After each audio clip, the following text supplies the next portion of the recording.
Right, thanks to your invitation, Marion and the Glebe Realists. Not only for the invitation, for keeping going the ideas of philosophy of a realist tradition in Sydney. Very much a needed task. So I'll talk about something of David Armstrong's life, and then we'll have a few pictures, and then I'll talk about his main philosophical ideas. Well, as Marion was saying, his life was somewhat aristocratic by background. We'd call it now, I'm sure, a privileged imperial background. His father was a Commodore eventually in the Royal Australian Navy. He served on HMAS Australia in the end of the Pacific War and assumed command of that ship when the captain was killed in a kamikaze attack. David's mother's family was from a well-off family in Jersey. His maternal grandfather was rector of Exeter College in Oxford. David Armstrong says his autobiography called A Jerseyman in Oxford reads well, but has a touch of self-satisfaction that you wouldn't get away with today. Service in the Australian Navy then often involved exchanges with the Royal Navy, and David grew up in some years in England. He went to the prestigious Dragon School, a preparatory school in Oxford. Back in Australia, he attended Geelong Grammar and was there taught by Manning Clark, who he was quite impressed by, but naturally fell out with over certain ideas of a left-right nature later. David himself served in the Navy as an ordinary seaman in 1944-6. His training hadn't completed by the time the war ended, so he didn't see active service. He says this about life there: "I found the lower deck a humane and civilized environment after life in a boarding school." He did serve with the British Commonwealth Occupation Force in Japan and thought that a place as devastated as that was never going to recover in his lifetime. And he concluded when Japan did recover very quickly that the important thing about a people is what they have in their heads and their culture. After that, he went to Sydney University and was already fixed on philosophy. There he met two of the most important people in his development, John Anderson, his teacher, and David Stove, his contemporary as a philosophy student. The relationship with Anderson was certainly not entirely a happy one. A little bit, this town is too big for both of us, I think. But like many conflicts between teacher and student, it was a case of disagreeing on, I think, relative details and agreeing on what the important questions were. David Armstrong wrote of Anderson in Anderson's lifetime. That is, Anderson's real intellectual weakness lies in his desire to make disciples, his encouragement of the growth of an Andersonian orthodoxy, his unwillingness to take criticism seriously. And although Anderson didn't say anything publicly about that, he did say in a private letter that there could be something in the accusations of provincialism that Armstrong is talking about, but really you didn't want to confuse students with too many different ideas. He did say, Anderson did say in a letter to Ruth Walker, "The fact is that both Davids are weak in logic. DCS, that's Stove, because he doesn't have the training. DM Armstrong, congenitally." I think that's a mistake. Before the end of his course at Sydney University, he coughed up blood and was found to have TB. TB was only just curable at that stage and it was a little bit touch and go, but in the end he survived that very well.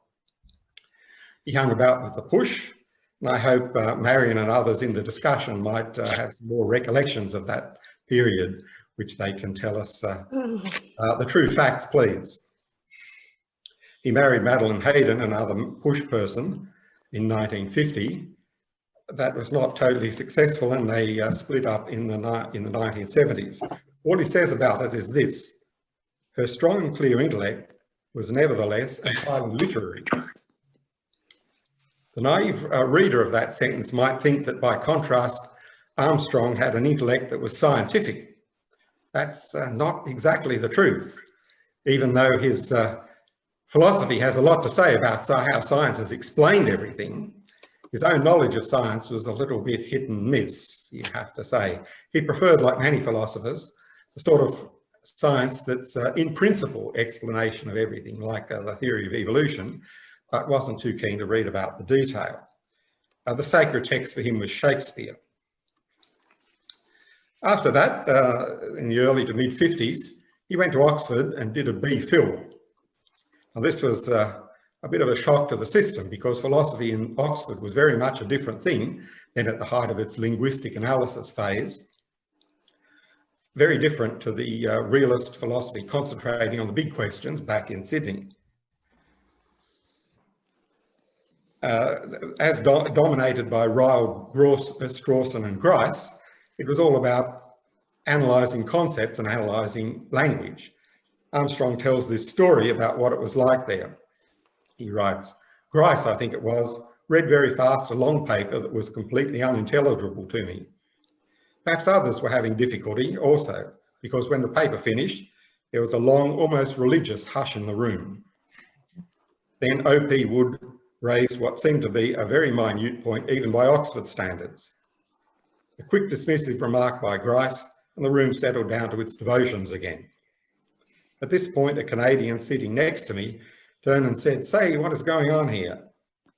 I said, "I'm new round here, and I don't know the rules of this game, but I think Strawson and Grice are winning."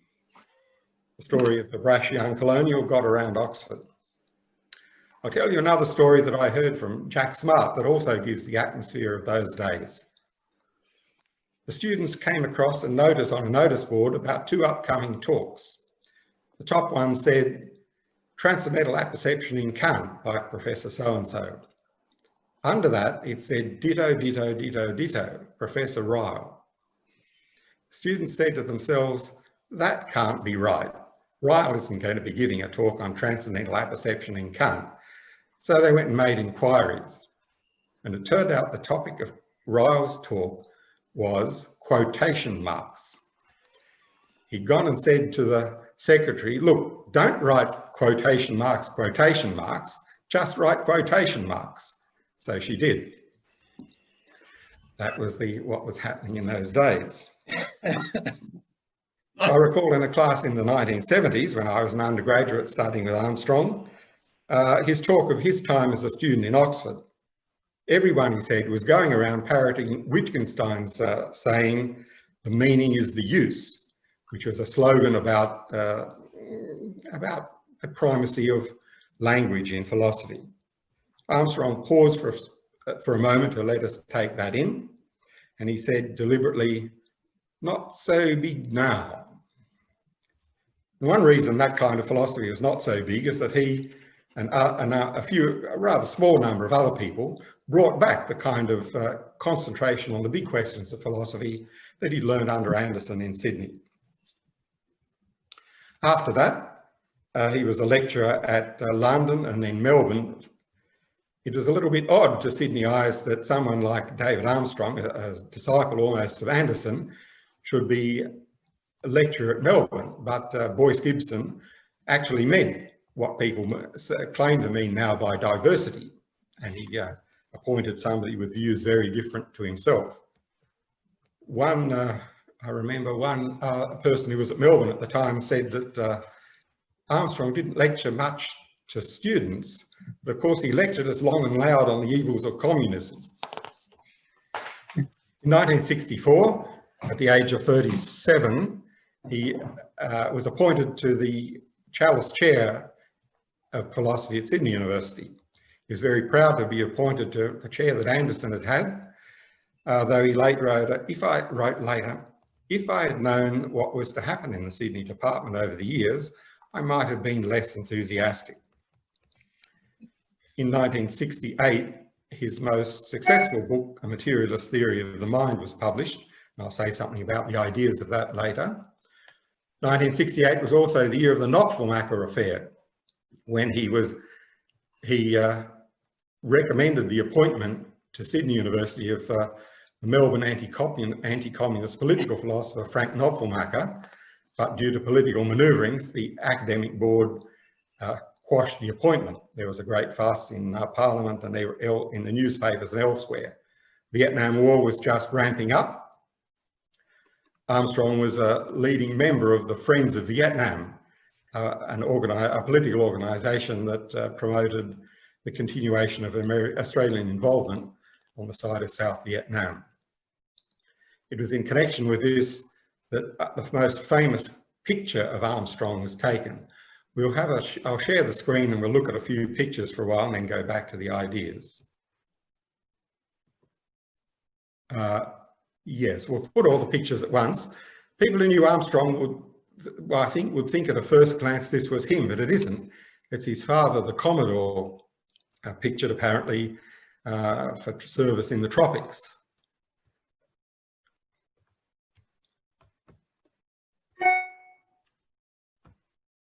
Excuse me. This is a lovely photo taken by Frank Hurley of the outside the philosophy room in the 1940s, giving the type of what was sartorially considered appropriate in those times. The philosophy department and philosophy room are to the right at the end. This is the philosophy room where David Armstrong did much of his lecturing. Unfortunately not pictured at those times, but in the present. The benches are the originals, but they are turned round facing away from the pictures of the great philosophers of the past. When David Armstrong himself lectured, the podium was up the end between the pictures of the philosophers. That's how I remembered it. Next, I have a rather fuzzy picture of David Armstrong's radical youth, presumably in its entirety. This is a picture of a demonstration of 1947 outside the Dutch consulate in Sydney against the Dutch occupation of the East Indies.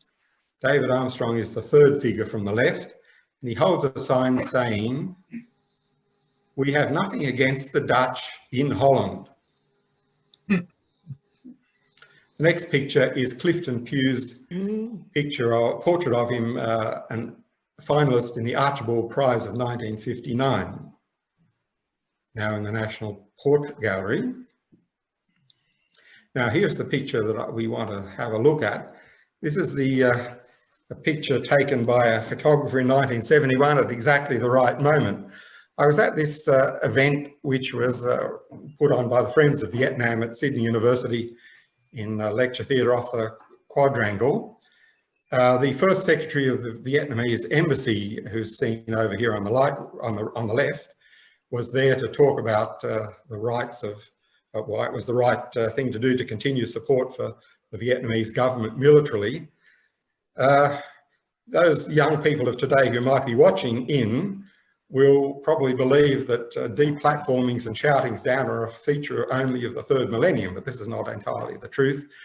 A left-wing ex-student rushed up, grabbed the microphone and shouted, starting slogans. And David Armstrong attempted to throw a left and seize the microphone back. He was unsuccessful in that. A short scuffle ensued. People took to calling him the Beast and had the photo blown up and put on their walls. From about the same time too, Armstrong's taste in ties was narrower than most, even at those times. It wasn't totally successful either. Ken G on the left. This is at a meeting of the Friends, at a talk of the Friends of Vietnam, also about that time. We move much later now. These are the three founders of Australian materialism about the mind. Many years after they founded that, we'll talk about the ideas later. Bullen Place on the left, Jack Smart in the middle, David Armstrong on the right. David and Jack Smart again, much later, in very relaxed mood, discussing philosophy. The dog also equally relaxed. David Armstrong and his second wife, Jenny, that was a very successful marriage. They worked well. Here he is lecturing at Lublin University around 2000. By then he'd become one of the most distinguished philosophers in the world, certainly the most distinguished from Sydney. In later life, with his close philosophical friend and an even more well-known philosopher on the international scene, David Lewis. All right, that's all the pictures. We'll go back to the talking.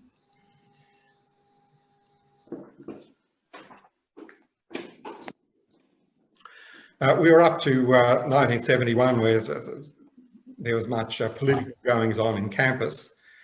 These came to his own department with demands in 1971 and 1972 that there should be courses in philosophy on Marxism-Leninism.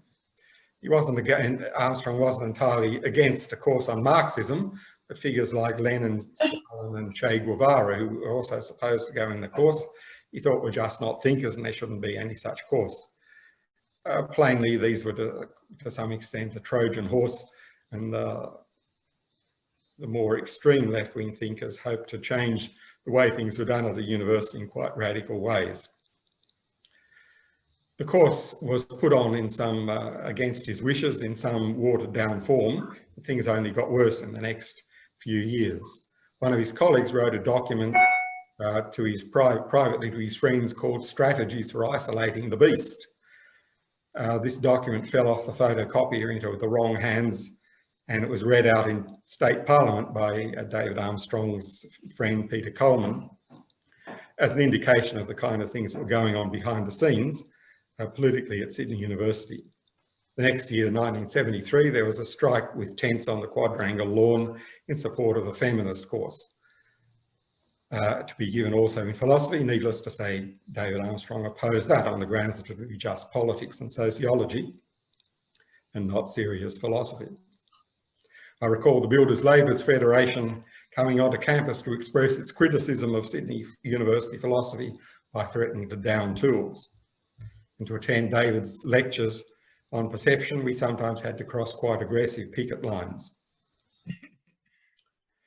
As his colleague David Stove put it in his tribute at David Armstrong's retirement, while I and others was only casting about for some avenue of escape, David never gave up. He battled on again, and always extracted the best terms, however bad, that could be got from the enemies of philosophy. Pat Triffenoff, the departmental secretary, said that when he was in the common room and heard about the latest outrage from the left, he'd jump up, the shirt would fly out of his trousers, he'd be leaping to action.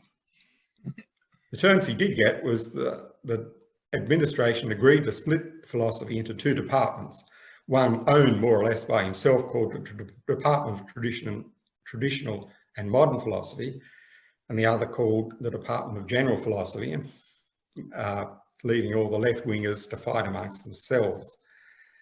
That worked well in the sense that the philosophers doing standard philosophy, traditional philosophy, were able to work by themselves in peace, even though they didn't get very many students. In later years, he did the work on universals and laws of nature that I'll talk a bit about later. All went quite calmly. One of the big relationships of his life was his close collaboration with David Lewis. David Lewis was actually became the most cited of modern Anglophone philosophers. It's said, and I think this is true, that he's more cited than all women philosophers put together. Armstrong and Lewis got on very well, although their actual views on metaphysical questions that they discussed are not quite in tune. It seems to me that David Armstrong was a much better philosopher than David Lewis because he had better intuition on what the right answers would be. David Lewis seems to me, and I'm not the only one, to be a very clever philosopher, but his views are, well, just lacking in philosophical nous about what is right. Of course, opinions don't differ on those things. Perhaps strangely, David Armstrong, although he collaborated with a number of overseas philosophers, he had rather few research students and didn't go in much for getting grants either. I'm certainly glad to have Paul Hager here as representing his few research students. He remained active with the board of Quadrant magazine. When every so often Quadrant had to sack its editor, well, he was much involved in that. He retired compulsorily in 1991. That was just before, at the time, when you couldn't sack people, or couldn't rather retire them compulsorily at the age 65. He had to retire at 65, but stayed very active. His last book was published only in 2010. In the last couple of years of his life, he got a dementia. The kind of dementia he got is one that typically gives people paranoia.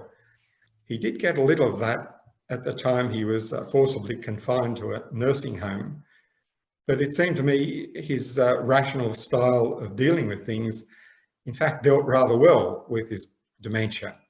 Although his memory about many things failed, his basic personality seemed to me to be in place and right until the end, and he died in 2014.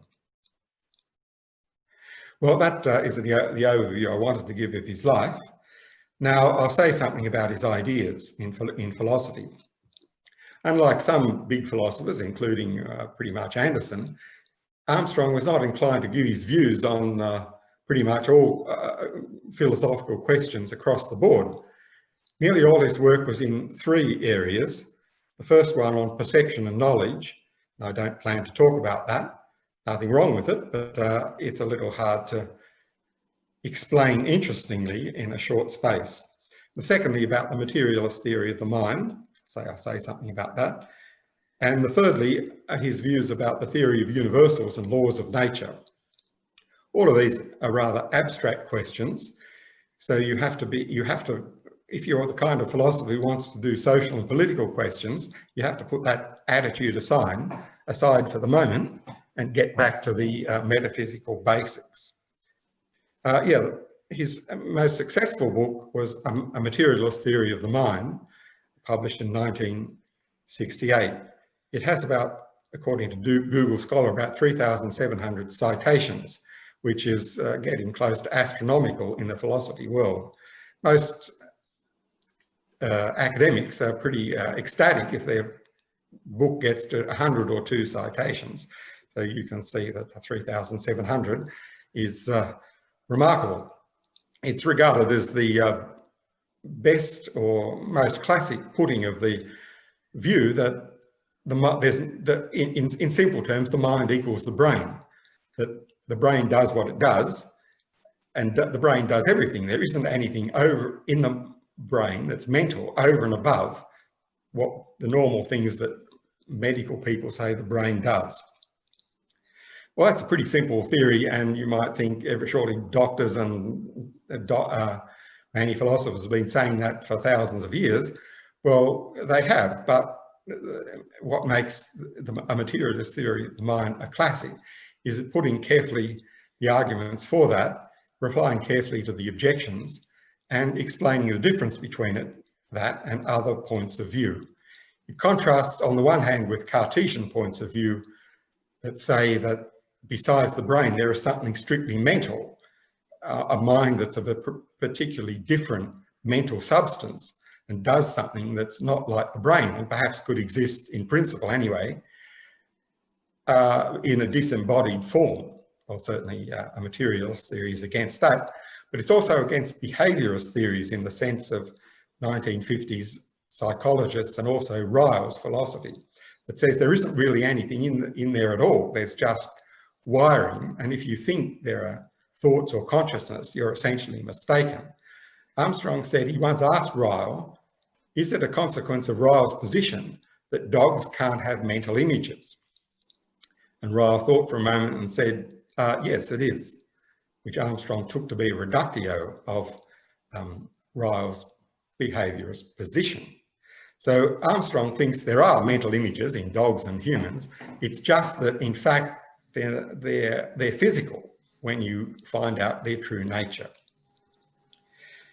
So he does admit, and this is what quite a lot of the reasoning in the book is about, he admits it doesn't look like that. When you introspect and think about what your mind or brain, what your mind is like, it doesn't look physical. You think to yourself, I have coloured images and I have thoughts that seem to me quite different to physical things, quite different to brain cells or electrical impulses in the brain. And so people of a Cartesian inclination are inclined to think, well, they can't be physical. But Armstrong says that's a philosophical mistake, like the headless woman illusion. The headless woman illusion is something that a magician is able to do. The magician puts a woman on a stage and puts a black cloth against a black background over the woman's face. And you fail to see that the woman doesn't have a head. But it seems to you, wrongly, that you see that the woman doesn't have a head. So there's an illegitimate thinking from you don't see that the woman has a head to you see that the woman doesn't have a head. He says it's like that when you introspect and think that you see mental things like mental images that aren't physical. It doesn't seem to you that they're physical, and you wrongly concluded from that it seems to you that they're not physical. There's more argument to that, but we'll leave that there. Armstrong's views on that remain controversial. Many people now talk about the hard problem of consciousness, which says that it's, despite all that Armstrong and other materialists have said, it still seems to them that what's in there, consciousness and thoughts, is not physical. And these things remain up in the air and are producing plenty of philosophy that keeps us all going in that world. Now, let me tell you about the problem of universals. Armstrong said about that, the problem of universals has the interesting characteristic that it's impossible to explain to the non-philosopher what the fuss is all about. Well, he's right, but let me try anyway. I'll go slowly, so listen up, please. Suppose we agreed that there aren't any gods, minds over and above brains, or other spooky stuff, that we decide that we're going to stick to the entities that appear in science. So what are the entities that appear in science? Definitely there are physical things like atoms and cats. Okay, got that. But science talks about some things that aren't like that, and there are philosophical questions about whether you should admit their reality. What about forces? A force is not a thing, but it seems to you that you can often feel a force, a push or a pull. You put your fingers together and push them hard or lightly. It's not just fingers you'll feel, but the force in them. So you might think, well, there are forces over and above physical things, or you might not. What about space? Is space a kind of ether that things swim about in, or is it just a way of talking about the distances between things? What about dispositions like the solubility of salt in water? If salt is just sitting there dry, does it have a disposition of solubility over and above its observable characteristics like its whiteness? And if so, is that something over and above its molecular structure? What about laws of nature? Laws of nature aren't things, and they're not literal laws either, in the sense of instructions issued by somebody on how things ought to behave.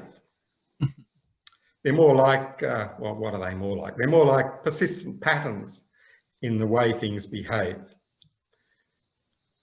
based on the properties that those things have. And Armstrong wrote a book called What Are Laws of Natures, defending a view like that. Numbers, what are they? Well, those are difficult questions. For philosophers, the most central one of those awkward questions is the question of universals. It arises like this. The law of gravity says that two bodies such as planets attract each other with a force that's proportional to the masses and inversely proportional to the distance between them. Well, that law therefore refers to mass, which is a property of the bodies. Any other two bodies with the same mass at the same place would have the same force between them. The law also refers to the distance between them, a relation between them. And that relation can hold between different pairs of things. Well, those properties and relations, like mass and distance, are called universals or repeatables because they're repeated across different things. They aren't themselves things. Mass is not itself a thing, but they appear throughout the laws of nature, and they seem to be responsible for the causal powers of things, the way things act.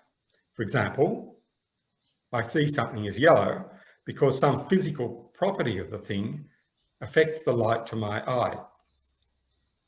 So what account to give of such universals or repeatables? There are three basic accounts, and Armstrong is a leading defender of one of them, which I'll put third because it's really a minority view. The first view, nominalism, very big still in the United States, I'm sorry to say, says that those universals are only words or names or concepts. They're created by us and our thoughts and language. Well, it's a little hard to believe that when they seem to be doing so much work in science, in scientific laws, and to do the causing of things. They're so embedded in the laws of nature. The second view is Platonism.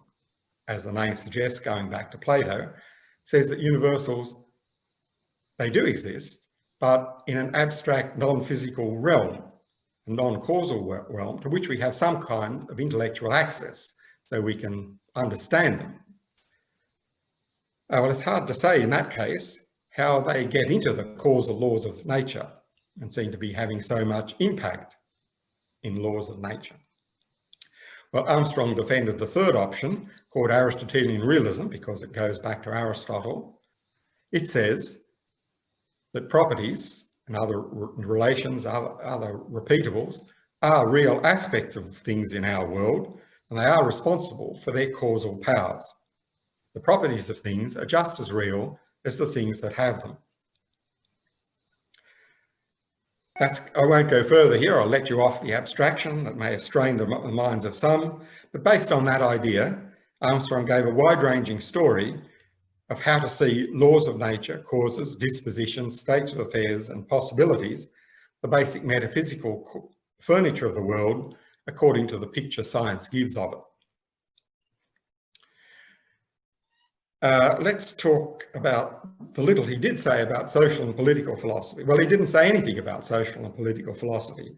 He was active politically, as we've said, but really the only thing he wrote philosophically about that is a rather strange paper called The Nature of Tradition. One strange thing about it is that it's a paper strictly in the linguistic analysis tradition that he was so rude about in 1950s Oxford. Well, just to show he could do it, you know, the kind of questions in it are why you say that a custom spreads, but you say that a tradition is handed on. What is the difference between a custom and a tradition? And it's not, so to speak, a philosophically deep tradition. It's just different things that you speak about different ways for some good reasons. The article has a paltry 10 citations, and some philosophers have said things about it that more or less means that he should stick to his day job. Well, religion, he was against it. And when young, he was in principle something of a crusading atheist, but without really being motivated to crusade much. Later, he was less against religion, but not because he found it any more plausible, I think, but because he came in later life to have a metaphilosophical view that it's harder than you'd think to get knockdown arguments in philosophy. He came to think that all philosophical arguments could be replied to, and while some things were stronger than others, it was hard to be really sure about any philosophical position. I recall a Catholic student, a contemporary of mine, once asked him what he was going to say to God if he got to heaven and realised that the arguments for the existence of God were valid after all. And he said, well, he'd just tell God that he hadn't made the arguments convincing enough. On ethics, he mostly shut up about that, except once, when he did write an article called The Search for Values, where he made it clear that ethics was about the one thing that he wasn't realist against.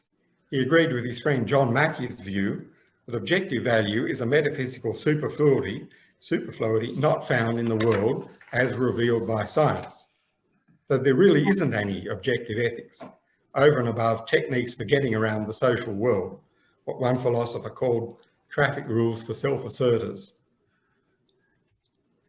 I'll leave you with a conclusion about philosophers that he drew in his Bragman of intellectual autobiography. It seems a remarkable thing to say, considering what he'd gone through in the strike at Sydney University and all the conflict about philosophy. He writes, I found philosophers to be generally very good people. Granted that all human beings are born in whatever is the non-theological equivalent of original sin, a training in philosophy seems to be, in a modest degree, a training in virtue. Philosophers, usually clever, can also be extremely silly, both inside and more perilously outside philosophy. But this seldom seems to spring from badness of heart. Strange conclusions, but that's what he said. Thank you, that's all. Questions, please. To mute. I have unmuted, and I'd like people to do things like that or that. By the way, that's my squamous cancer being chopped out, if you didn't hear before. So that's why I've got a white patch and I hate it. So any comments or questions doing this? I see Paul Hager first. Yes, Paul. Thanks, Jim, for a very interesting talk. I was interested in the way the philosophy split loomed large, and I really liked the comment you made at the end about how Armstrong seemed to mellow.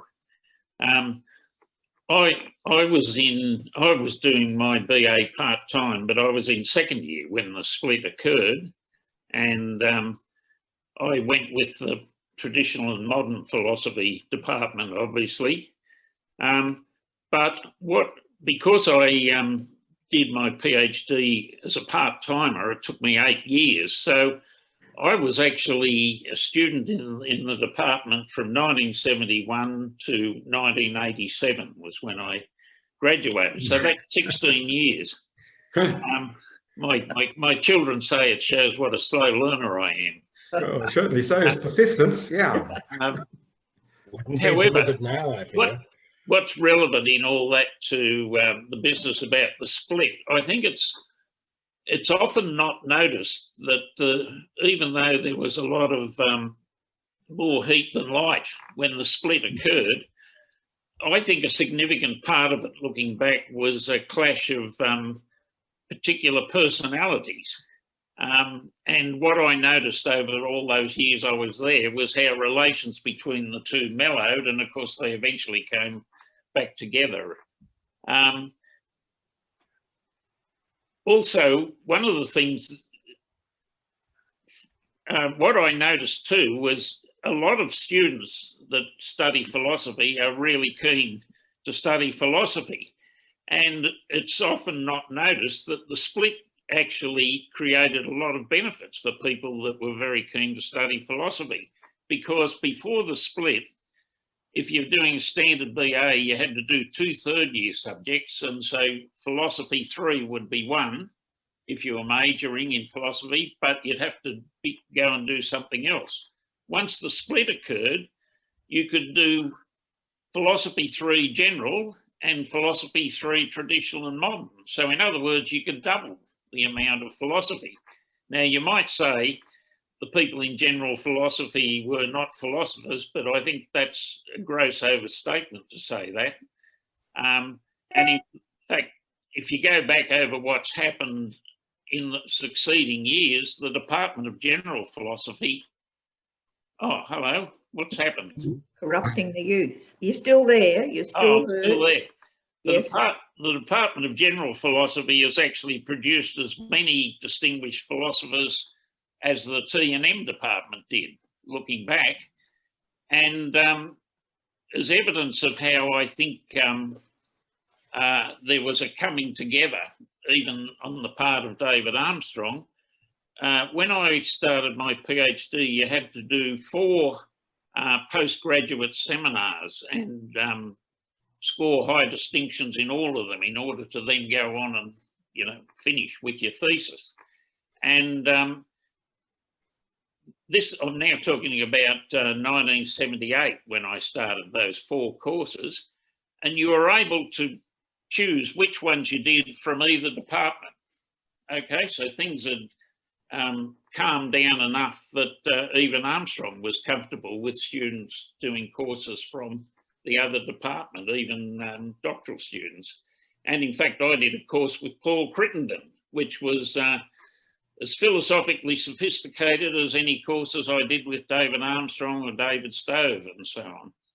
So I just make that point that I think the philosophy split was a process that needs to be understood as something that evolved over time rather than a disaster that sort of, you know, was a once and for all split.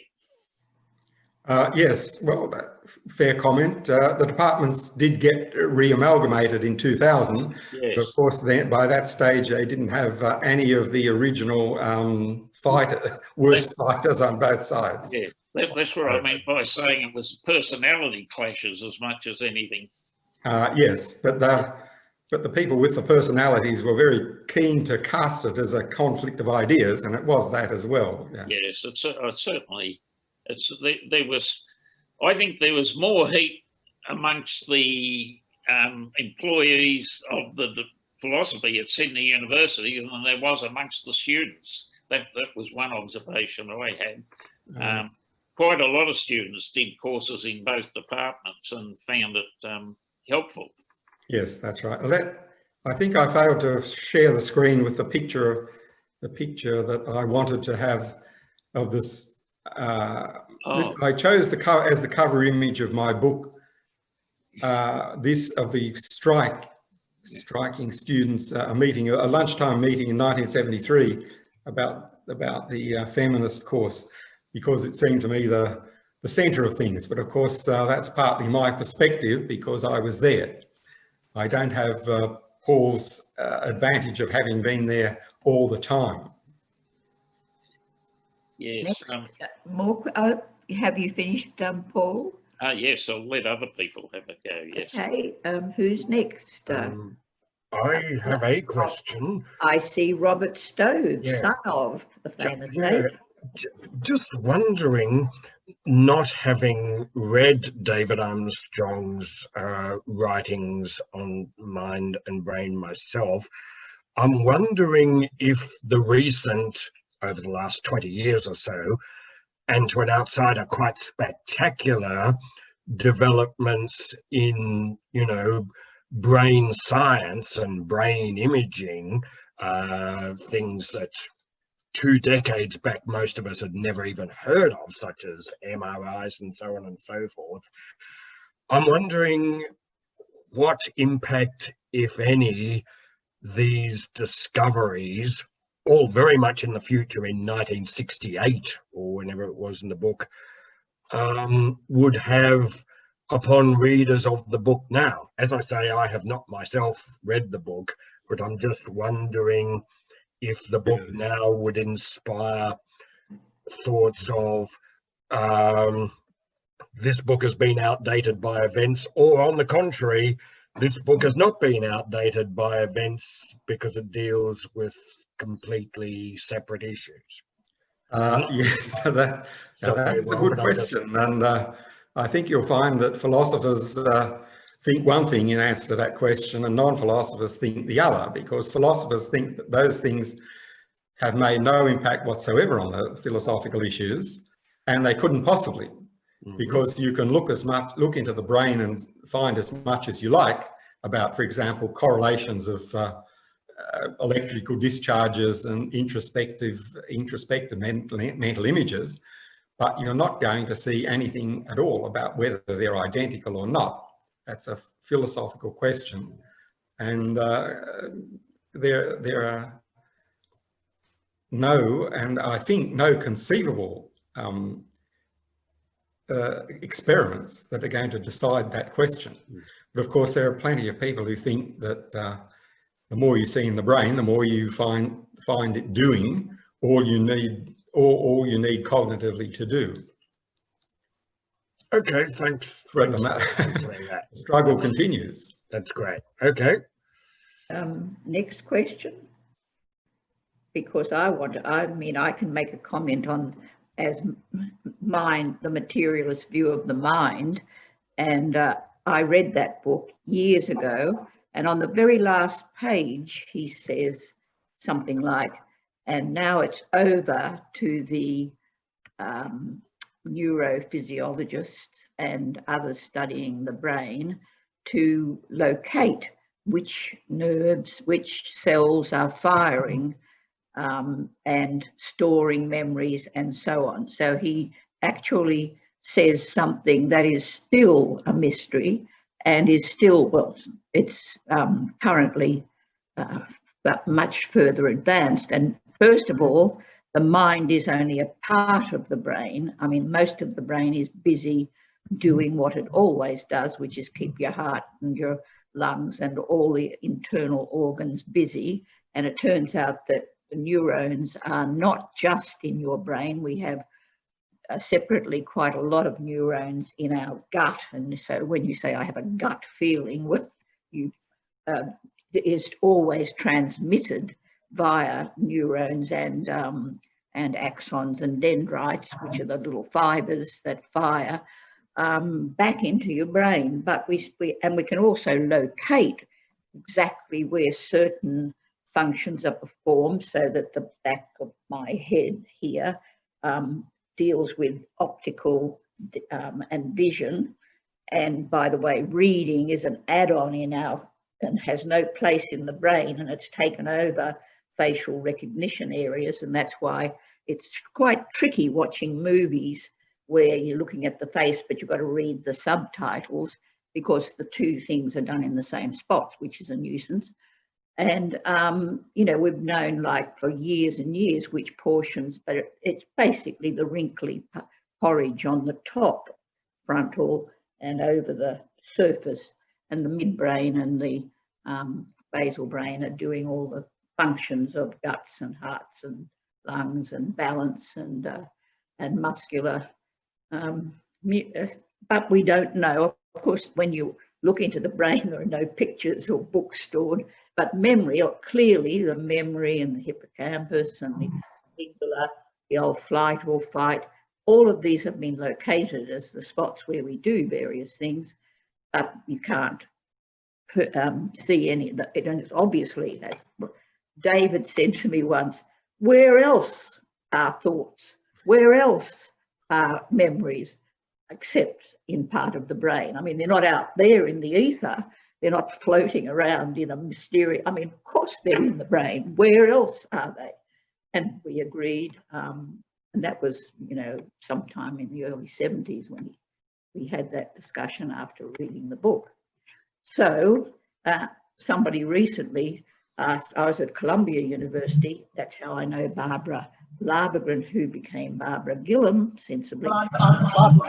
Just my daughter's name. Yes, I know. But it's nice to welcome the first professor ever at the University of New South Wales, who was a woman. And I'm a proud friend of her before she became that.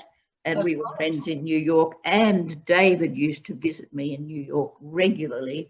And and he, for example, lectured at Columbia University only to he gave farewell to the students, which they call commencement speeches, and he would do that at various universities, and that's how I'd bump into him on his, like he would be visiting Harvard, giving talk, and he was giving courses in New York at the City University of New York, right opposite the Empire State Building. And across the road was Ross Poole, who he disagreed with, Sydney philosopher, who was a left-wing philosopher, but they were friends at Macquarie. Well, not Ross was originally he's still in New York, but he was originally at Macquarie University working with Jim Baker. And Jim Baker was a friend simultaneously with David Armstrong.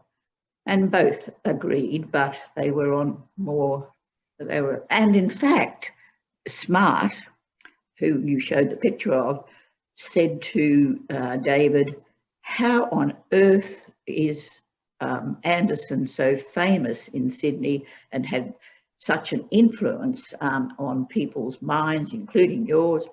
And I can't understand, when I read his papers, I find it very difficult to understand how he was so influential in Sydney.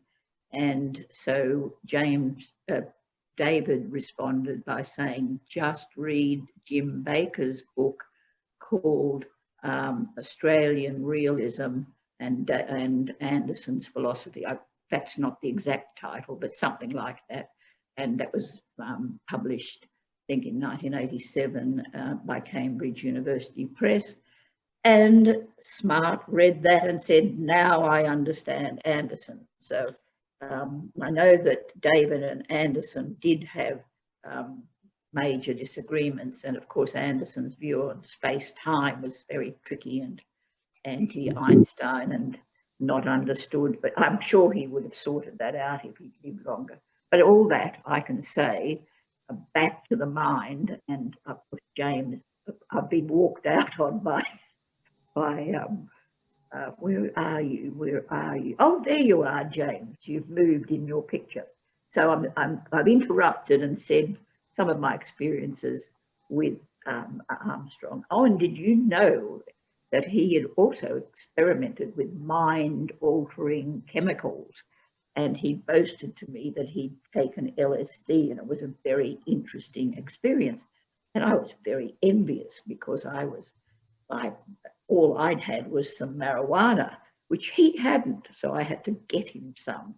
But he couldn't, as a TB person, smoke. So I had to make him some chocolate brownies with marijuana in it. And he said he could feel nothing. And I said, but you're just digesting it, you've only swallowed it.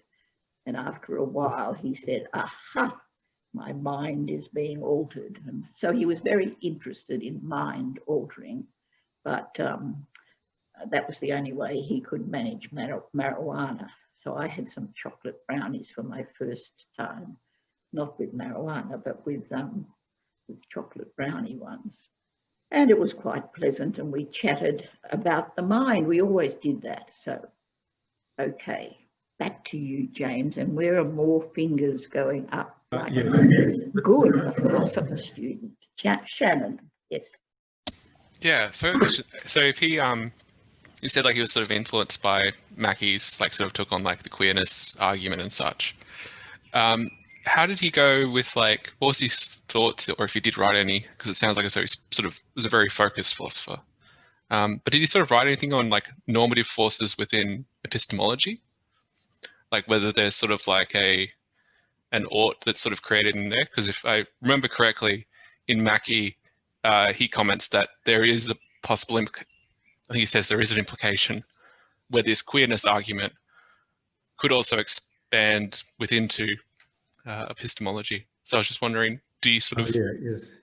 Is you ought to believe on the evidence equally queer as you ought to do something because it's right. I don't recall him ever saying anything like that, no. His views on epistemology were to try and move the question in a scientific department, so in a scientific direction, so there aren't extra questions you left over to ask once you've explained how all the cognitive hardware and software works. So I don't think that question, the question you raise is a reasonable one. It's a little bit, it's not quite the kind of thing that would have been talked about in those days, I think. Yeah, like I'm sort of, the reason why I'm thinking of it is because of like reading The Normative Web by Cuny, yes, or whatever. That's right. Yeah, well, yeah. Little bit of an anachronism to think of it in at that time. Yeah, I know, but sometimes people can think of things before you realize.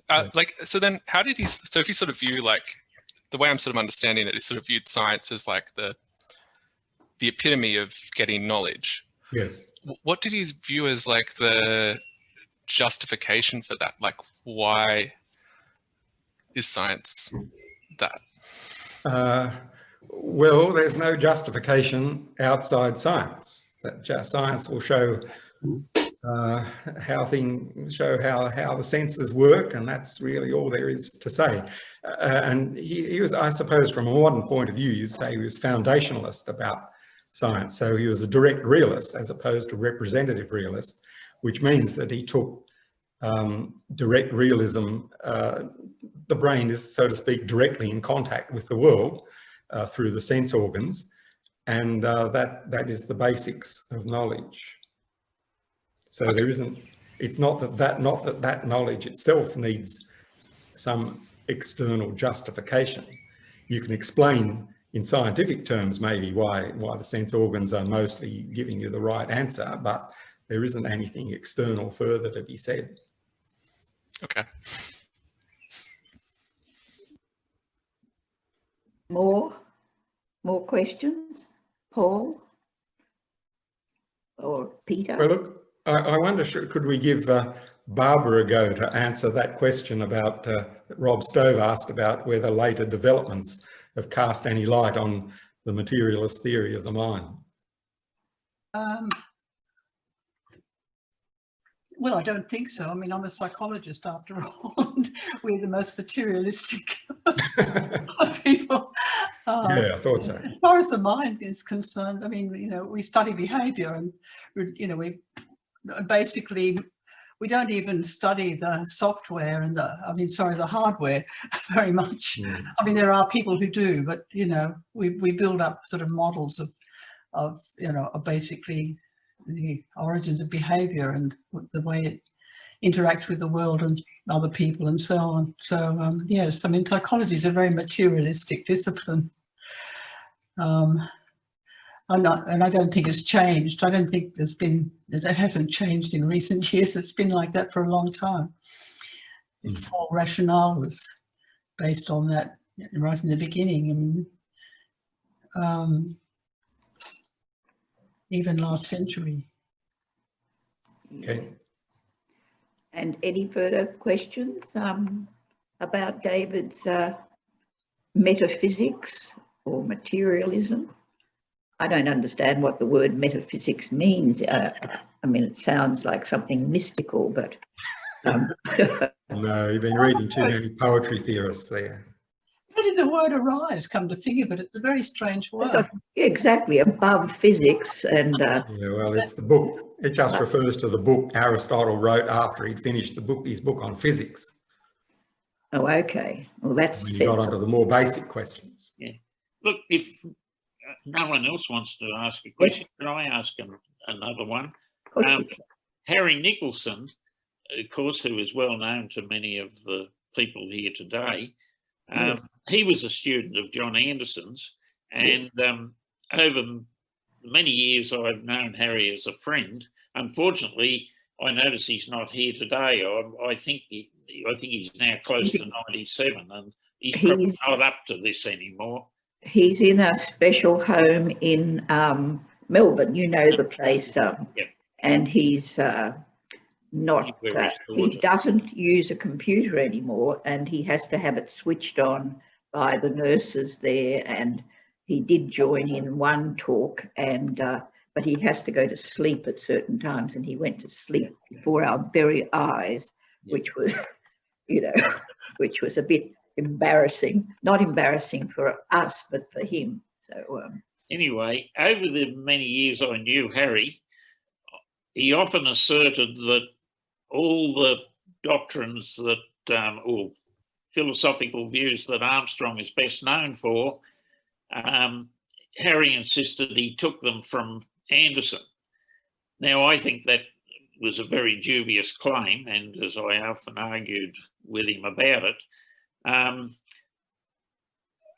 I think it was probably a reflection of Harry's loyalty to Anderson as a student of Anderson's.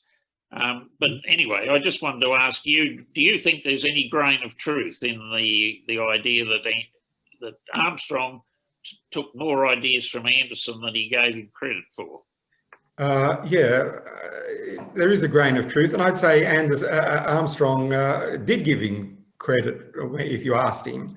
The things, the materialist theory of mind is close to what Anderson was saying, at least, and realism about universals is in the mid 20th century. You only heard it approximately from Anderson and Catholic philosophers. It was very much off the agenda in most Anglophone and, for that matter, continental philosophy. They just weren't interested in that kind of question. So while Armstrong's views are more worked out, and I think on these questions a little bit different to Anderson's, they're certainly close. And I think pretty clearly Armstrong wouldn't have had those views if he hadn't taken on board Anderson's way of thinking. Yeah. Right. Oh, sorry. I'd like to introduce Jim Packer, who's right down here. Jim Packer's appeared fairly late. I was worried about you, Jim. So you've got a question.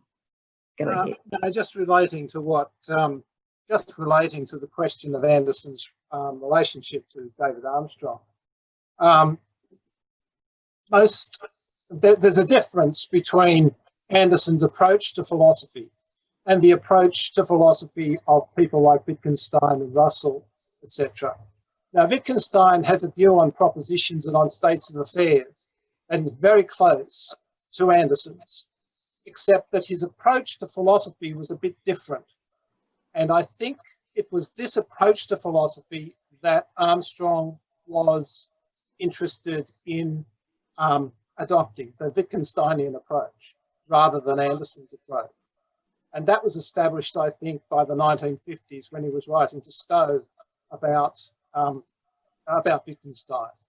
I think originally he was an Andersonian, but he gradually became more and more convinced, what he called himself, of a scientistic approach rather than an Andersonian approach, which was more traditional philosophy and had more to do with Anderson's emergence from idealism, absolute idealism, which did affect his realism.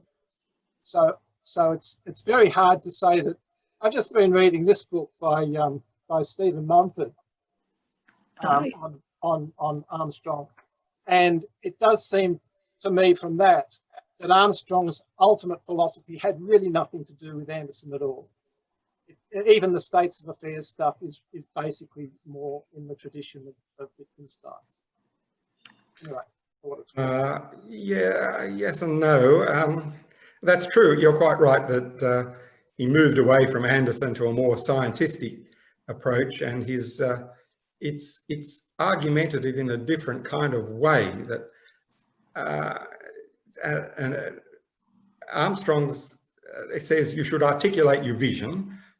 Try and say what you really mean. And after that, you look at the reasons for it and lay them out, and the reasons against it, either real, actual, or possible, and then play them off against each other.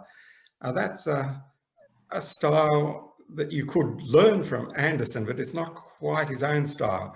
You're quite right that Anderson has a way of doing things that come out of absolute idealism and his objection to that. But the kind of positions he reaches, that Anderson reaches in opposition to absolute idealism, are really quite close to the ones that Armstrong then defends. in terms of the basic positions that Armstrong has, they're very close to Anderson's positions. But in terms of his general approach to philosophy, he doesn't have the same approach that Anderson has. Anderson is a much more humanistic philosopher. He's not, when he talks about science, he is talking about dialectic. He's talking about the way in which we argue and how we work with facts and propositions.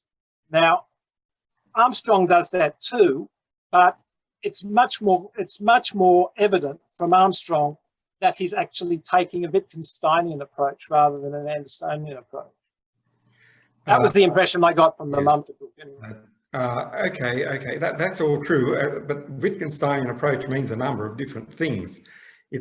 You're right that Armstrong agrees to some extent with the Wittgensteinian position of the Tractatus that facts, the tables being round and so on, are the basic furniture of the world. Yes. On the other hand, as a stylist, Armstrong is at the opposite end of Wittgenstein. Wittgenstein is inclined to express himself with gnomic remarks that don't conclude from A to B. That's certainly not the Armstrong way of doing things. No, I agree with that.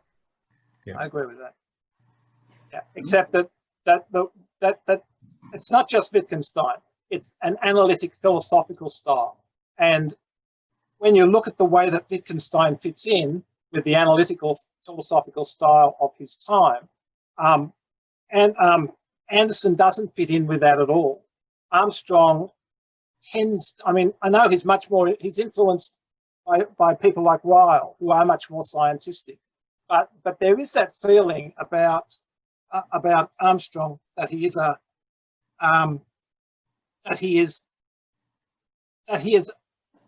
modernist, if you like, and that's very different from Anderson, who never really cared about style in that sense. Yeah, yeah, fair enough. That's fair. I think that's what I'm trying to say. Yeah. Is there a difference between scientific and scientistic? Because that second word has been used several times during this conversation, and I'm not sure what the difference is. Is there a difference? Yes. Scientistic is often a term of abuse for people who are said to be taking too much notice of science to the without taking a sufficient notice of other things. Whether you use that word depends on who you're abusing, I suppose. Oh, good. A nice new term of abuse. I'm glad you asked that, definitely. Thanks, Barbara. Okay, any more questions? Just one quick question on those influences. I thought it was always interesting that Anderson was said to be heavily influenced by the Australian Samuel Alexander, who was our very first kind of colonial philosopher who was born here in Sydney and went to Melbourne and then ended up in Britain and gave the Giffords, which Anderson went to. Was there anything of Samuel Alexander in Armstrong's thinking, or had it all petered out by then? Yeah, I would say it had petered out by then. It's quite true that Anderson himself lectured on Alexander and was quite impressed. So it's possible that David Armstrong heard lectures on Alexander, but I'm not aware of that. They don't seem similar to me. 1949 to 50. Jim, speak up, please. Armstrong heard the 1949 to 50 Alexander lectures. Oh, right. Provided the script for, along with Dowling, for the book that was published of those lectures in 2008. Louder.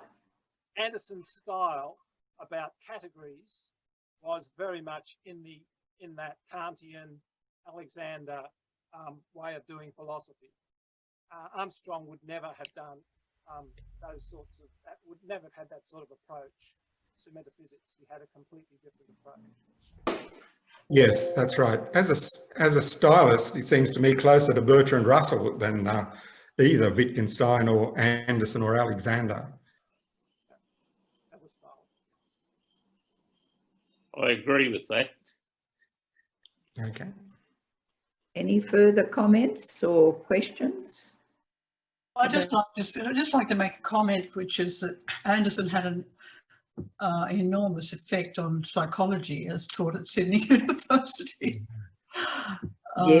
Yes. There's no woolly stuff allowed.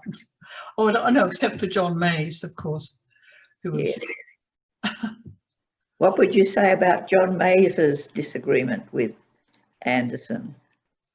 Oh, I didn't say he disagreed with Anderson as such. I mean, it was just that he was much more a Freudian than anything else. Indeed, he was. Yes, yes, which was against everyone else in the department, but it was fascinating as a student. Yeah. I wish Terry McMullen or David Iverson could still be. Terry McMullen is. Oh, how is Terry?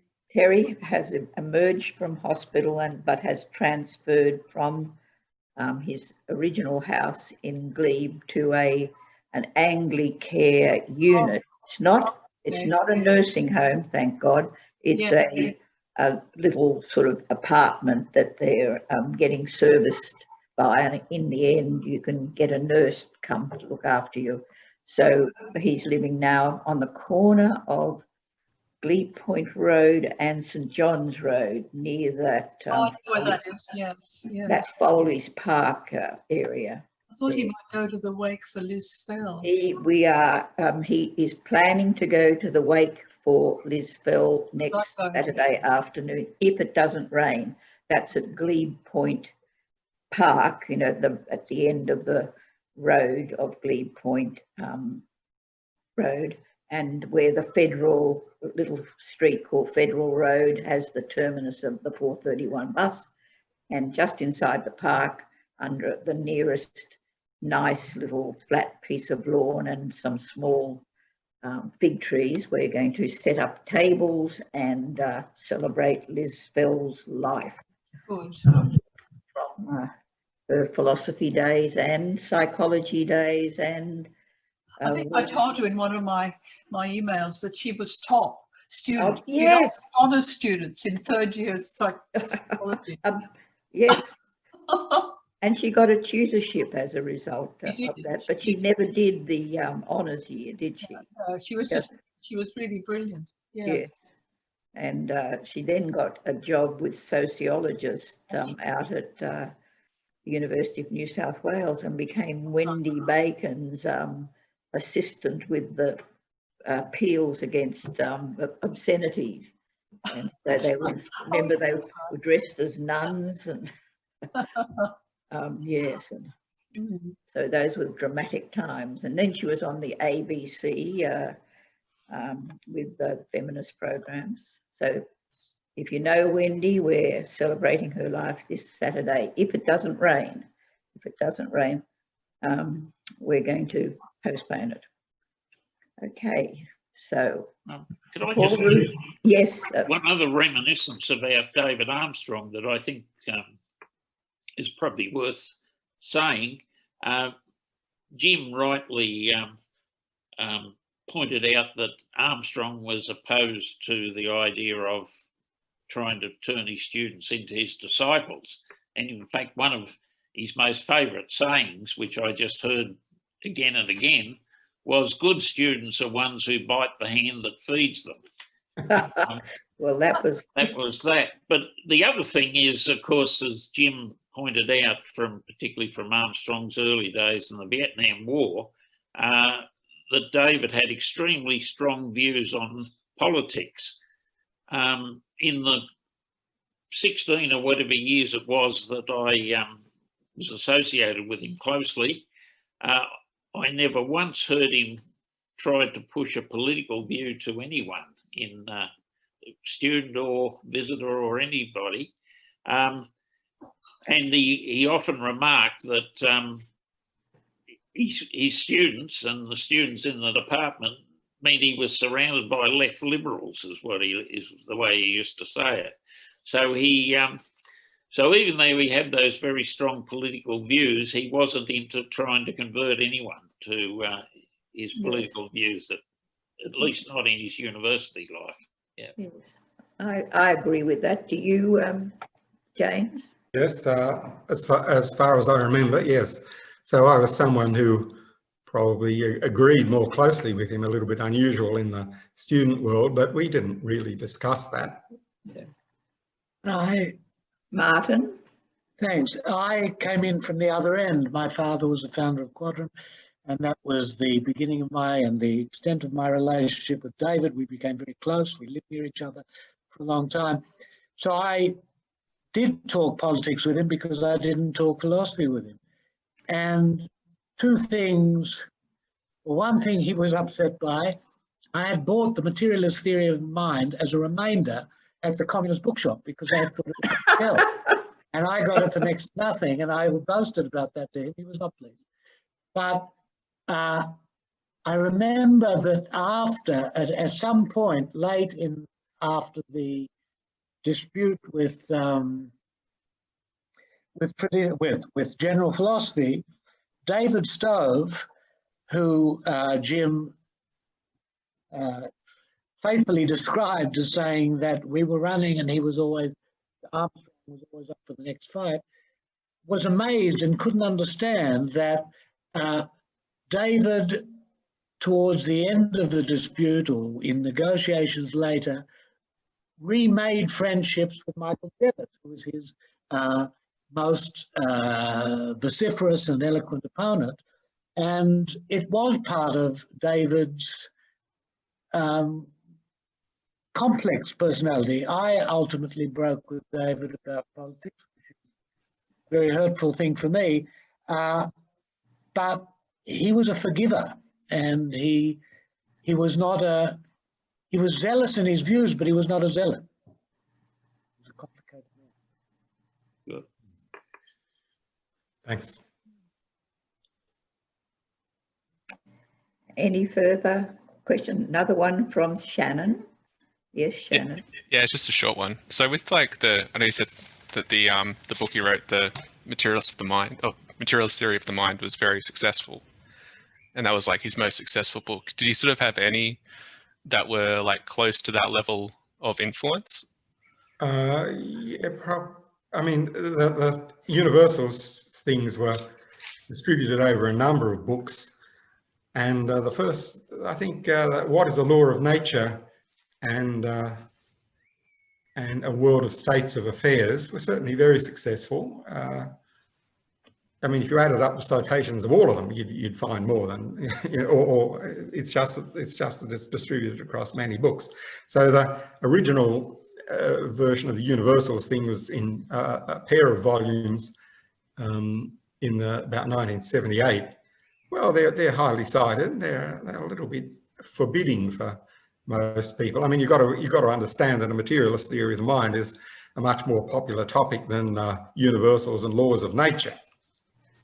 But for the kind of thing it is, yeah, very successful. Yes. And another one from Jim Packer. Oops, you might get to your microphone. Shout into your microphone, Jimmy. Oh, you're muted. Oh, no, you're not. Just reminiscing about David Armstrong. When I was a third-year student, I was at ANU, but I would use the Fisher Library for the research that I was doing on Anderson back in 1975. And I was in there one day, and David Armstrong came in, and the archivist there said, "Oh, look, this guy here is studying John Anderson at ANU." And Armstrong took me down to show me the philosophy room. And one of the things that he said to me was, he was a great man, which I've never forgotten. Whatever people think about Armstrong's relationship to Anderson, he did have a deep need for Anderson as a father figure sort of philosopher. And it was very clear, even to a 21-year-old back in those days, that he was very impressed by Anderson. Whatever else he was. Yes, yeah, sure. He's certainly very grateful to all he did learn from Anderson, and recognised that was a lot. He said that the first thing was just to understand what philosophy was. So David Armstrong said that he tried to read some philosophy before he went to university and couldn't make head or tail of it. He says to do philosophy, you really need to have a teacher, a physical teacher talking at you, that gives you the idea of what it's all about, and the penny drops. And yet I came to Anderson by reading one of those awful articles. Okay, but perhaps you understood philosophy before you started. No, I started as a first year. I started as a first year student, and we were given an essay on tendencies. And my father had mentioned Anderson along with Popper and a few other people, so I tried them. And the first essay I read by Anderson was called Causality and Logic. I couldn't understand a word of it. Then I moved on to the problem of causality.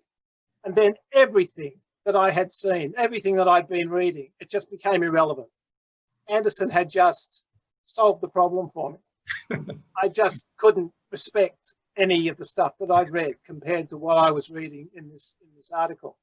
And I had no philosophical background at all. I don't know what it was, but it was just that article that started me with Anderson. Oh, right, that's a very unusual story, I think. That's why I'm still here today. Yeah. Okay. Anyone else? Question, comment? Over here. Oh, Richard. Yes, you were at ANU too, weren't you? Yeah, I was just 1 year behind Jim, although we never met there. But I was just going to say that one of the things that strikes me about this contract, I read bits of Armstrong, but I never connected with it, unlike with John Anderson. But the difference seemed to me to be that with Anderson, the more you read, the more you find that he doesn't himself know. He's still searching. So there's like an adventure search. It's like following a hound dog, and he's taking you through brambles, and it's just that, you know, it's not something you can control. Whereas with Armstrong, there's much more measured command of the gamesmanship involved. Like you're settled in the domain, and there's some things to sort out. He does it with a certain elegance and rigor, but it's not something that explodes or disrupts or causes someone to take a turn in their life to follow something. Now, Anderson to me seems to be that kind of person, and part of it I think has to do with the fact that he doesn't know a lot of the answers to the things he's trying to fathom. He sort of talks as if he does. He's got a certain thrust to it, but the more I read him, the more I think there's all sorts of hidden things there, and I think that's what's alluring to students, because they can hear that the so-called master's got a gap in there, and you think, hey, maybe I can fill the gap. Maybe it's me that's going to fill it for him. Whereas a lot of the other philosophers that came across are way more measured and are in command of what they're talking about, and treat you've got to run the risk if you ask a question that it might not be considered impertinent rather than worthy of being engaged. I'm not sure that Anderson would have been much more tolerant, but at least with there was a sort of adventure that was for me anyway more gripping, and has taken me through lots of different sources and engagements. But I've tried to read Armstrong, but I just find it too settled. I mean, it sort of sits on what we now know and what we make of science, and let's go with the flow there rather than disruption. So an equivalent guy that's like Anderson, I think of the same generation as Armstrong, is Ernest Gelner, whose critique of the linguistic philosophy does have that sort of disruptive, there's something seriously wrong in this game. It's a game. It's not actually a search adventure. It's sort of refinements amongst the collegium of philosophers that talk about stuff. I mean, I'm exaggerating, but just for me, it's that kind of contrast that really hits me. Yeah. What was that name again? Ernest Gelner. Never heard of him. He wrote a famous article called Concepts and Meaning, or anyway, the upshot was that this whole idea of use is meaning, the Wittgensteinian mantra, he was one of the first to kind of go down the idea that in society there are certain meanings that are actually fundamentally obscuring because there are contradictions or obfuscations that have to be kept hidden by the society. So if you use usage as your criterion of meaning, you're going to fall victim to the delusions that afflict the society. Whereas in Anderson's case, it's exactly the opposite. You're smelling out the actual deceptions and broadly brushed consensus that actually obscures important things. And Gelner's got he has the same sort of tendency. He comes at it from very much an internal critique to linguistic philosophy rather than a realist account, but equally compelling, I think. Yeah, well, that's Look at that, words and things. yeah. That's one. Well, Yeah.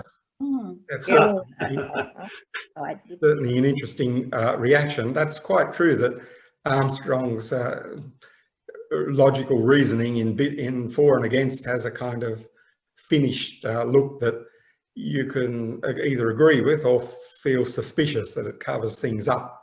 Yeah, that's a good point. I think Ursula had something to say. Comment? We need to be careful here. Gelner's writing against linguistic philosophy. He's not writing against analytic philosophy as such. And in fact, true. Armstrong, when he was at Oxford, was critical of linguistic philosophy. So Yes. I think Armstrong and Gelner have got more in agreement than you've suggested there, Richard.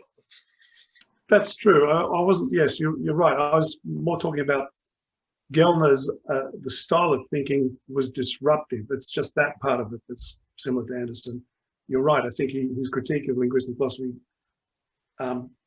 Armstrong comes at it too, because he's coming out from a realist perspective. So what's real dictates what you're going to talk about. Whereas in linguistic philosophy, it's even more removed, which is where Anderson, Armstrong and Gelner all think that's a deeply mistaken way to do philosophy. But it was just the disruptive side of Gelner that I found liberating, really. Interesting. Can we hear from Ursula? Oh, look, my point is so small. It was just connected with something Martin was saying, that I remember one time, you know, having lunch in a cafe with David and Jenny and Dad, and I cannot even remember who exactly David was talking about, but it was a philosopher in Melbourne. And I just remember the phrase he used, which just reminded me of something Martin said, that he described this man as having a great gift for harmony. And and he said it in his, you know, beautiful, deep, sonorous voice. And I suppose, you know, I hadn't myself thought of David as a person who necessarily appreciated harmony in that way. But obviously from what Martin is saying, he did, because I suppose as I was growing up, I associated David with conflict, you know, yeah. the great sort of standing up for what you believe, and, you know, and that harmony might almost be a kind of a weakness. So I just have, it's always stuck in my mind as a kind of beautiful phrase. Yeah, that is interesting. I can't say I'd heard the phrase harmony from him, but there is an aspect of him that was in favour of that. So yeah. Also, congratulations, Ursula, on your book published only today. Good work. Thank you. What is the book, Ursula? Oh, it's not very philosophical. It's about a puppet show. It's called Pierre's Not There. Ah. Where is he? It could be quite philosophical, really, I suppose. But he's not there. But was it set in France, in Paris? No, I think it could be set in Watson's Bay. I'm not quite sure. Okay. But possibly a French boy. Okay. James, back to you. Yes, well, I haven't anything further to say, I think. I've got one point that I can make, because I visited David in his house along Glebe Point Road opposite the Toxteth Hotel. And he was living downstairs then, because he couldn't walk up the stairs. And he said to me, Marion, tell me, do you think your group, meaning the Sydney Realists, is a cult group with Anderson? Is it an Anderson cult? And I said, no, of course not. But I was really quite taken with his feeling that perhaps we were all a cult following Anderson. Yet at the same time, he was willing to come and give papers and discussions there, but he did feel that we were a cult. As a last comment on our group, I defended our group, don't worry. I said, we are all trying to discover the way the world works, which I think is a standard philosophy goal, is it not? Or once I asked Anderson what was a good goal in life, and he said, to see through all of your illusions, which I thought was an excellent answer. But Jim Baker was very surprised when I gave that quote from Anderson as a good goal in life. But I assure you, he said it to me. And I was, yes. Do you know where he got that from? No. He was in Cardiff in 1919. Yes. And there was a fellow lecturer called Crabtree who gave it to him. He said, the aim of life is to unmask all illusions. He wrote back to his future wife and said, this guy has just told me that the aim of life is to eliminate all your illusions, and I've never heard that before, but it sounds good to me. Well, so I still think it's a good thing to keep in mind at all times. Anyway, that was one of my, it wasn't an illusion that he had the illusion that we were a cult. It was David's illusion. However, I was very fond of David, despite his being such a conservative soul, but he was warm and lovely as well. Yes. Can I quickly ask why, with the push, half of the people in the push were very left-wing and half were quite conservative? Because there's good reasons for both positions. If you think about the issues, you can find a perfectly reasonable argument against the communist and the Ho Chi Minh power base, and would want that base to fail at their goal, as well as the freedom not to be conscripted. Of course, we'd be opposed to conscription, and of course we were opposed to the Dutch in Indonesia, even though the Indonesians aren't very scientifically based in their cultures, and I think that the Muslim system is medieval in many ways, which is a handicap, and so they react so badly these days. And David would I would agree with David on all sorts of positions, and so conservative positions. And tradition. I read that article on tradition, and I think that tradition is an excellent way to explain all sorts of human behaviour. We just do it through tradition, you know, like celebrating Christmas and whatever. But tradition is built into we're social animals, and as animals, we have to negotiate agreements, and those become customs or traditions and habits. And I hate the word meme, which is getting fashionable in America. And I remember Terry McMullen being opposed to memes, which is an add-on term that Dawkins invented. And although I approve of Dawkins' views on evolution of humans, I disagree with that invention of the term meme, because it's unnecessary. David Armstrong had the right words, like traditions and customs and habits, and based on science, some of it, you know, like wearing glasses and whatever. However, I'm going off the topic. David. Marion, just on that question about the push splitting left and right rigorously and with some heat, you can see it in Anderson, because initially when he was younger, he thought of philosophy as a very leveling experience, like it flattens out all these waffle layers that people hide behind and so on. And I think initially he thought it would flatten both philosophical levels and social levels. But as he got older, he thought, no, actually not many people can handle the truth. And that's why you will get social hierarchy. So flattening the elite of people that seek truth, for example, is not something that's a pleasure for the many. But earlier on, I think he thought truth would set us all free. And I think the Sydney push spits on that logic, but some think the left go the route of saying, well, not only are we going to get rid of error and myth and ideology, we're going to open it up to everybody and they'll all be free, and then you can have maybe a revolution. And the other side think it's only for the few that will risk what they will risk to find the truth wherever it goes. And that becomes much more elitist and therefore reinforces social hierarchy. And so they end up validating right-wing sort of views about sanctities of institutions and tradition and roles and so on. Yes, but Anderson was a pluralist and believed that, you know, subcultures and like what Henry Mayer called pressure groups will always exist in the main Yeah, but he started off with being anti-gradients of social distinction and gradients of philosophical guarantees. But it's only the second one becomes, given. But the social one, he reinstates it. You got gradients of excellence, and so not everyone's going to understand how to become really good at lots of things in life.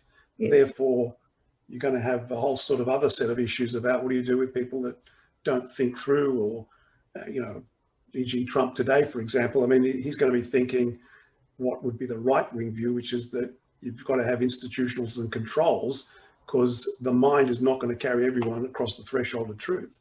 But early on, and when we're young, we tend to think that maybe, oh, I've just discovered the truth. Wow, if everyone else can do it too, imagine what the world could be like. I mean, it's a natural thing to think, but later on, maybe you don't think that with such zeal. Yes, well, Anderson wasn't a psychologist, but I think he would have believed in the bell curve, and most people are stupid, let's face it. The world is filled with overpopulation, doesn't get discussed, but you get me on that, and I'm a conservative about immigration because I prefer the Australian environment to more people using up more resources. So in all sorts of ways, I can argue and find good reason to support the pluralism and but not egalitarianism, because people are not equal. They are diverse, and some have skills that are useful, and I've left nothing behind on earth. I've never had a skill that I can do things with my hand. So, I will leave without a trace, but enjoying every minute of it. And I'm a fan of still, when I read my first Anderson paper, Darcy Waters, who never wrote anything like me, Darcy Waters said I had to read The Servile State, and that was the first paper I read on Anderson, and it was incredibly difficult. And I thought, God, philosophy, I thought it'd be easy. But, I'm doing biochemistry, and I thought biochemistry was hard. And there's no point in discussing biochemistry because, you just listen and learn, and you don't sort of discuss things, whereas in philosophy you could discuss things. And I never had that opportunity in my lectures, and I was so envious of philosophy students. And I've never done any philosophy course ever, but I had to read a whole lot of Anderson's papers. I liked Mind as Feeling. That was interesting. But The Servile State was more educational, but more difficult. You should all read The Servile State. I'll set that for homework if you haven't read that paper by Anderson. Is that your favourite paper, Jim Packer? Because you're the one I trust most on Anderson. Servile State. Yeah. Yeah, you're right. It's hard to read, but it's got some great stuff in it. Oh, that's what I found after struggling for ages and having to look up words like connotation. I didn't even know what that meant, and I hated getting up and going to the dictionary. I'm so lazy. You're talking about Mind as Feeling. Mind as Feeling, I had great doubts about because of the neurological thing about playing the pianos and things and having the mind in your fingers. But after watching enough pianists, I'm sure they've got their mind in their fingers as well. So that was hard to read. Yes, it was hard to believe. But watch a pianist and think, how can that mind and get, but of course that is a habit. They've habituated those nerves to fire in that fashion and be great pianists. But he argued that, the fingertips must have a mind of their own, but guided by the script on the piano. Anyway, I can rave forever, so don't let me get going, because I did see a lot of David in my life, because he came to America even while I lived there for 11 years, 12 years. Where's Barbara? Oh, Oh, there you are. There you are. Called Susanna. Yes. Yes, I mean, I thought that the push seemed to me to be rather very, very apolitical, because when I went to ANU to do my PhD, I met all these people from Melbourne. Yes. They were entirely different. I mean, they were all terribly political and interested in world affairs and so on. I wasn't used to that at all, from coming from Sydney, psychology, philosophy and so on. But Anderson changed from being a communist through a Trotskyite to being an incredible conservative politically. So he evolved Yes. from his youth. Oh, did he? I didn't know that. Yeah.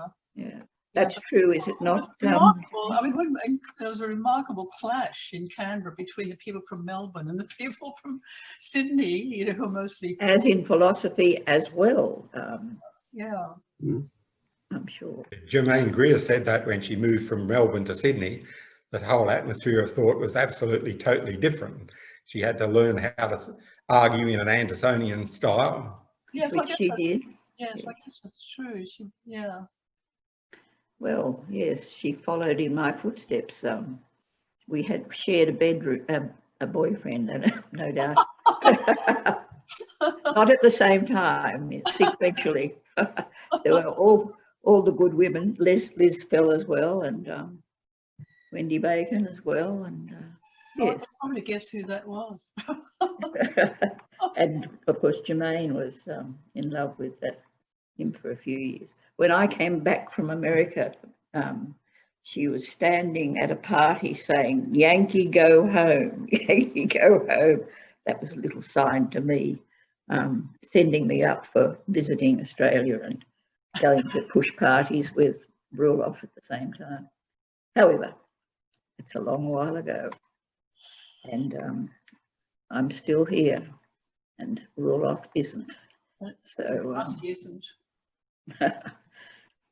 Yes. Darcy and Ruloff were like the kings of the push, weren't they? Well, you know, the person that was left out most, there were considered to be 5 people who were the leaders of libertarianism and the push, and they were Jim Baker, Darcy Waters, Ruloff Smilder, David Iverson, and George Molnar.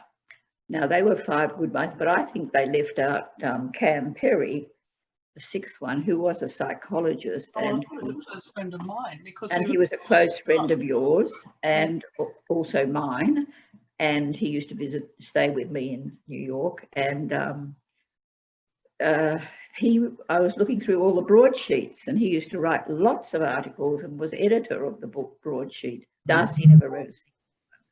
So while he was a prince of the push, is that right? Not productive. He was okay. What time is it? We're supposed to have finished at 6 o'clock. It's 6:15. Yes. Yes. Okay. Well, I'm just gossiping now, but they say 70% of all human dialogue and conversation is gossip. So I've been gossiping quite a bit during this session. Of course, that I can't contribute philosophical ideas, but I can gossip about. And Tibor Molnar, with that wonderful name, you haven't said anything at all. And Carol, but have anyone want to say something? That I can see, Brenda, you're in gloom. You are a great psychologist, and don't you agree that Cam Perry should be considered as one of the 6 important Libertarian Foundation members? He and Iverson, when we all lived together, edited the broadsheet from about 62 to 65, something like that. Yes, and I've been reading them in the last few days just by chance, because Jim Packer is digitizing all of our papers that we publish, and not only is there philosophy in the papers, but there's psychology and quite a few articles by Cam and Terry McMullen and other psychologists. And I'm talking about these articles by David Iverson in particular. who was opposed by people like John Mays because he criticised Freud, because Freud was the chap who only had about 21 customers in his life, and they were all Jewish angry women with bad sex lives. And so that was his sample of humanity. And they were all affluent as well. And so on statistical basis, Iverson was quite correct to say that his science was very narrow and his subjects were very few. And so an analysis of their behaviour was interesting, but not significant as making generalisation about the human condition. Well, it's just his lectures were fascinating. I mean, they were really terrific. Yeah, I mean, they were great. He was so smart. Yes, yes. Okay, any further, James, you'll have to say a few sentences to summarise your conclusions about David, dear David. The first thing is that some people, Rob Stove and some others in the chat have pointed out that the correct date of the Knopfelmacher affair was 1965. They're quite right, yeah. What about the Orr, you know, Sam Orr, was it, from Tasmania? Mark's Orr, that was 10 years earlier.